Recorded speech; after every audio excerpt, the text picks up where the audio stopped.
This is Christmas Eve, and tonight I'm going to be reading a story called The Bunwinkies' Christmas Tree. I used to read this story to my boys every Christmas season. So tonight, this story is for you, Finley, my little grandson, who lives in Australia, pretty far away. Tonight we present to you The Bunwinkies' Christmas Tree. In a hollow at one end of the wide, wild wood lived Rad Rabbit Bunwinkie, his wife, Abby Bunwinkie, and the three little Bunwinkies, Bobbit, Babbit, and little Babette.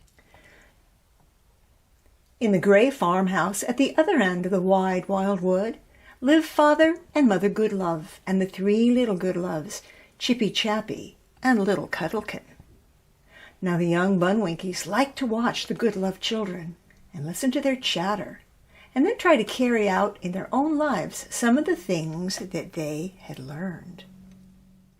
One day, in white December weather, Bobbit and Babbit Bunwinkie came skipping home with a big piece of news. "Christmas is coming," shouted Bobbit, with his eyes as big as his nose. "Christmas is coming," echoed Babbit, with never a moment to lose. "What's Christmas?" asked little Babette. "Christmas is when you hang up your stockings," danced Bobbit. "And get presents in them," pranced Babbit. "But my darlings," put in Mother Bunwinkie, "your stockings won't come off. So how can you hang them anywhere?" "That would be a poor habit," murmured Father Rabbit. Bobbit and Babbit glanced at their little furry paws. "Then we can't have any presents at all, I suppose," doubted Bobbit. "No, we can't have any presents at all," pouted Babbit. "But what are presents?" "Why, new things to wear," shouted Bobbit spryly. "And new things to eat," added Babbit shyly. "But my dears," laughed Mother Bunwinkie, "what do you want of new things to wear? Your clothes never give out, and you keep one suit forever. And what do you need to eat? Why stuff more eatables into stockings, I say, when our cupboard is overflowing with goodies already." "But the Goodloves have new playthings, too," clamored Bobbit. "Yes, the good children have new playthings, too," stammered Babbit. "What are playthings?" wondered Babette. "Why, spinning tops and jumping jacks," chimed Bobbit lightly. "And skipping ropes and trains on tracks," rhymed Babbit brightly. Oh, my lambkins," smiled Mother Bunwinkie. "Why do you pine for playthings? Haven't you 4 legs apiece on which to spin and jump and skip? Playthings indeed. Tut, tut! You have yours with you always, and don't have to take them out or put them away." "And if we have no stockings to hang, we shan't have to have anything to tuck into them. That's a comfort, isn't it?" spoke up Father Rabbit cheerfully. Well, perhaps so," returned Bobbit and Babbit tearfully. But the very next day they hopped in with some brand new news. "The Goodloves are going to have a Christmas tree," sang Bobbit. "What's a Christmas tree?" questioned Babette. "An evergreen tree that you'd cut down and take into your house," exclaimed Bobbit. "And dress up with shiny stuff that looks like snow and ice," exclaimed Babbit. "And then, on Christmas Eve, you have a party around your tree." "A singular habit," frowned Father Rabbit. Now, my little rabbits," chafed Mother Bunwinkie. "Our little home isn't big enough to hold a tree. And what's the use of wasting a fine little evergreen by chopping it down and hauling it into a place where it will droop and die, when it has so much more space and air and sunshine, and will last much longer out of doors?" "Tut, tut! A tree in the house, indeed." "A mischievous habit," mourned Father Rabbit. But why can't we have an outdoors tree then? Piped up little Babette. The very thing, approved Mother Bunwinky. Oh, yes. Let's choose that little fir at the edge of the wood, called Bobbit and Babbit like one little rabbit. But what shall we do for trimmings? Cried Bobbit. What shall we do for shiny stuff like snow and ice? Sighed Babbit. Wait and see, smiled Mother Bunwinky wisely.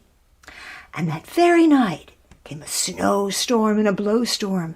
The white flakes flew and the wild winds blew, and in the morning there stood the little fir tree robed in soft, fluffy down from its foot to its crown.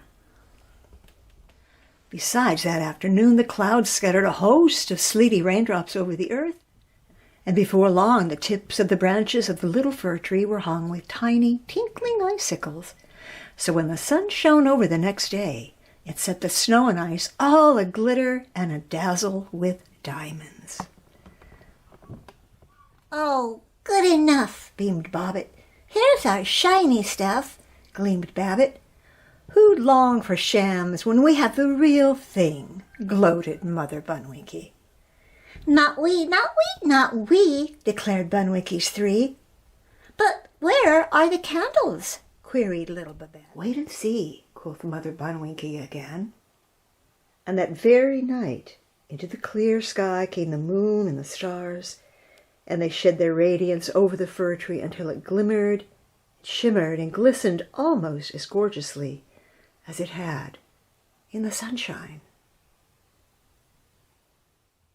Who'd wish for wax tapers and electric bulbs when we can have all the lights of heaven for his tree? Rejoiced Mother Bunwinky.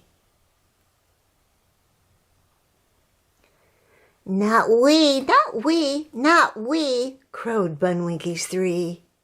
But now, where's our party? Asked little Babette. Wait and see, advised Mother Bunwinky once again. And on Christmas Eve there came flocking to the Bunwinkies' Christmas tree many of the folk of the wide, wild wood. There was Pippity Trimble, Dimity Dormouse, Bella Bushy-Bottom, Winston Gladfeather, Martha Beasley, just to name a few, and the guests continued to come.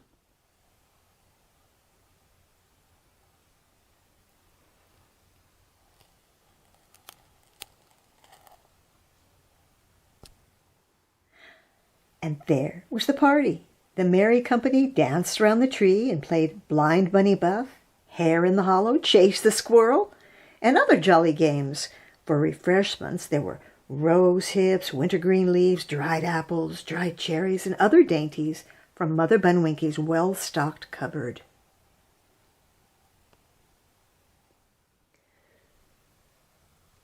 When the moon went down and the guests went home, Father Rabbit said, "Let's run over and have a peep at the Goodloves' Christmas tree." So away stole the Bunwinky family through the wood to an unshaded window in the living room of the old gray farmhouse. They scraped the frost from the pane, and then they could see the little tree that had been borne away from the wide, wild wood. It was sad and drooping now.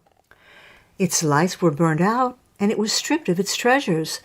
The floor was strewn with scattered games, broken toys, and torn scraps of paper. "How much wiser are rabbits than human beings," whispered Mother Bunwinky. "Our tree cost us nothing and made us no trouble at all, and now we have no putting in order to do and nothing to give us a care. People think they must have lots of things to make them happy, but we rabbits enjoy ourselves with what we find about us." "A sensible habit," nodded Father Rabbit, and then the Bunwinkies all scampered home to bed. The Bunwinkies' Christmas by Martha Burr Banks, 1916.